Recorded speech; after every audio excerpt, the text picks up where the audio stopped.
தந்தை மகன் தூய ஆவியாரின் பெயராலே ஆமேன். அற்புத குழந்தை இயேசுவே, அமைதியற்ற எங்கள் உள்ளங்களின் மேல் உமது கண்களை திருப்பியருளுமாறு தாழ்ந்து பணிந்து வணங்கி உம்மை வேண்டுகின்றோம்.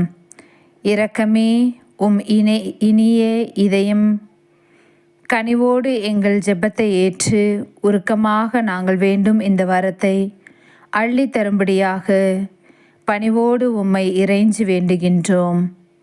எங்களை வாட்டி வதைக்கும் துன்ப துயரங்களையும் வேதனை சோதனைகளையும் குழந்தை திருப்பருவத்தின் பெயரால் எங்கள் மன்றாட்டை ஏற்றருளும். அதனால் நாங்கள் ஆறுதலையும் ஆதரவையும் பெற்று தந்தையோடும் தூய ஆவியோடும் உம்மை என்றும் நாங்கள் வாழ்த்தி போற்ற வரம் தந்தருளும். ஆமேன். அற்புத குழந்தை இயேசுவே, அடியோர் எங்கள் மேல் இரக்கமாயிரும்.